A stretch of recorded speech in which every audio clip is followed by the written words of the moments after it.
Dalam nama Bapa dan Putra dan Roh Kudus. Amin. Allah Bapa, pencipta manusia dan alam semesta, kami bersyukur kepadamu karena Engkau selalu bersabda kepada kami melalui kitab suci, alam semesta dan sesama kami. Utuslah Roh-Mu yang kudus kepada kami masing-masing, agar kami mau membuka diri kami untuk mendengarkan sabda-Mu dan merenungkannya. Semoga kami tidak hanya mendengarkan, tetapi juga mampu melaksanakannya dalam hidup kami sehari-hari. Amin.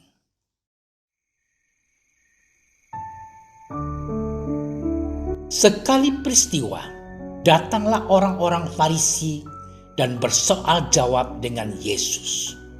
Untuk mencobai Dia, mereka meminta daripadanya suatu tanda dari surga. Maka mengeluhlah ia dalam hatinya dan berkata, "Mengapa angkatan ini meminta tanda?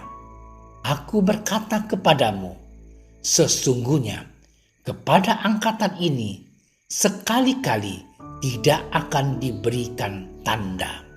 Ia meninggalkan mereka, ia naik pula ke perahu dan bertolak ke seberang. Demikianlah sabda Tuhan. Saudara-saudariku yang terkasih dalam Tuhan kita Yesus Kristus, hari ini sabda Tuhan memberikan teguran kepada orang Farisi tentang tindakan mereka yang menguji Yesus dan memintanya untuk memberikan tanda dari surga. Orang Farisi ingin mencoba Yesus dan mengujinya apakah ia datang dari Allah atau tidak. Hal itu sebenarnya bertujuan untuk menjebak Yesus, sebab orang Farisi tidak menyukai keberadaan Yesus yang selalu mengkritik ajaran orang Farisi, karena ajaran yang mereka berikan tidak sesuai dengan tindakan yang mereka lakukan. Namun di sini Yesus dengan tegas mengatakan kepada orang Farisi bahwa sesungguhnya kepada angkatan ini sekali-kali tidak akan diberikan tanda. Dengan artian bahwa Yesus ingin mengatakan bahwa tanda yang diberikan Yesus sudah banyak dari mujizat-mujizat yang dilakukannya. Namun nyatanya kerap kali manusia kurang percaya dengan tanda-tanda yang diberikan Yesus kepada mereka.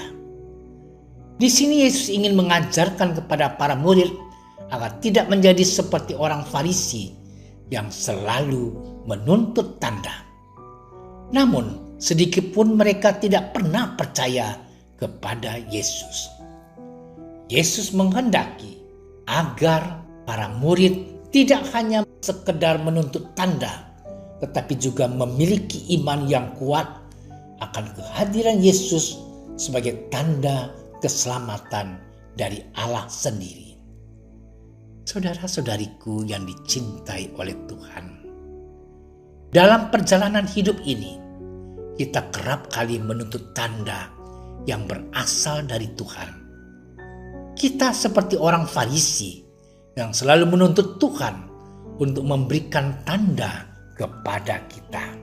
Di saat kita mengalami banyak masalah dan tantangan, hidup kita seringkali menuntut dan bertanya kepada Tuhan, "Di manakah Engkau Tuhan? Dan mengapa Tuhan tidak membantu kita? Serta mengapa Tuhan membiarkan kita mengalami banyak masalah?"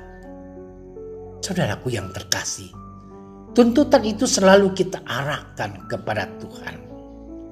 Kita selalu mengharapkan Tuhan akan selalu menolong kita lewat tanda-tanda yang Ia berikan. Namun di sini kita jarang bercermin pada diri kita sendiri dan bertanya pada diri kita, apakah kita sudah berjuang untuk menghadapi setiap masalah kita? Apakah kita selalu datang kepada Tuhan setiap saat, atau hanya saat kita mengalami penderitaan saja waktu kita memerlukan pertolongan Tuhan? Saudara-saudariku yang dikasihi Tuhan, perlu kita sadari bahwa Tuhan Yesus senantiasa menyertai kita dan selalu menolong kita dalam setiap penderitaan yang kita alami. Tanda kehadiran Tuhan sebenarnya kita rasakan lewat kehadiran sesama kita, teman, sahabat, dan juga orang tua kita. Mereka adalah orang-orang yang hadir di dunia yang menjadi tanda nyata kasih Kristus bagi kita manusia. Yesus mengajarkan kepada kita lewat sabdanya hari ini bahwa kita sebagai manusia jangan hanya bisa menuntut sesuatu dari Allah, tetapi kita juga harus mampu menunjukkan jati diri kita sebagai murid-murid yang setia kepada Allah dan senantiasa memiliki iman yang kuat bahwa Kristus senantiasa menyertai kita sampai akhir zaman. Semoga sabdanya yang telah kita dengar hari ini semakin mampu membuat kita menjadi pribadi yang tidak hanya menuntut tanda, tetapi juga memiliki iman yang kuat pada Kristus. Dan semoga kita senantiasa diteguhkan dalam iman, agar iman kita tetap tumbuh, berkembang, dan menghasilkan buah, sehingga kita juga mampu menjadi pewarta-pewarta kerajaan Allah bagi setiap orang. Selamat bermenung. Tuhan memberkati. Allah Bapa yang penuh kasih, bantulah kami agar dapat menjadi murid-murid yang senantiasa kuat menghadapi segala cobaan dalam hidup, dan tidak menjadikan orang yang suka mengeluh terhadap masalah yang kami hadapi. Semoga kami menjadi pribadi yang selalu setia kepadamu dan senantiasa mempunyai pengharapan bahwa kasih-Mu senantiasa hadir lewat sesama kami yang memberikan kebaikan yang berasal daripada-Mu. Amin. Kami berdiri di hadapan-Mu, ya Roh Kudus, pada saat kami berkumpul di dalam nama-Mu. Bersama-Mu sendiri yang membimbing kami, membuat diri-Mu nyaman berdiam di hati kami. Ajarilah kami jalan yang harus kami tempuh dan bagaimana kami harus mengikuti jalan itu. Kami lemah dan berdosa. Jangan biarkan kami mendukung kekacauan. Jangan biarkan kebodohan menuntun kami ke jalan yang salah. Jangan pula keberpihakan mempengaruhi tindakan-tindakan kami. Kiranya kami menemukan di dalam Engkau kesatuan kami, agar kami boleh berjalan bersama menuju kehidupan abadi dan tidak menyimpang dari jalan kebenaran dan apa yang benar. Semua ini kami mohon kepadamu yang berkarya di setiap tempat dan waktu dalam persekutuan dengan Bapa dan Putra, untuk selama-lamanya. Amin. Bapa kami yang ada di surga, dimuliakanlah nama-Mu. Datanglah kerajaan-Mu. Jadilah kehendak-Mu di atas bumi seperti di dalam surga.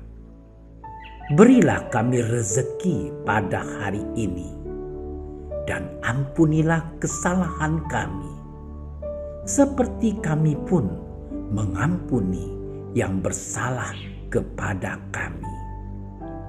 Dan janganlah masukkan kami ke dalam percobaan, tetapi bebaskanlah kami dari yang jahat.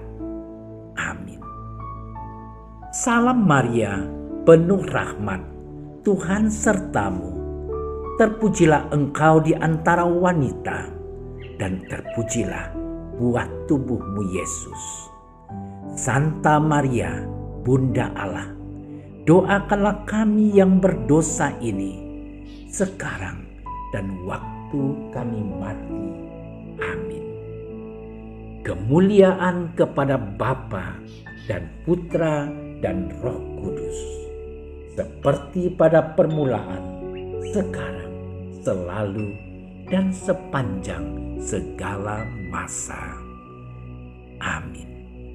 Dalam nama Bapa dan Putra dan Roh Kudus. Amin. Terima kasih sudah menyaksikan renungan hari ini.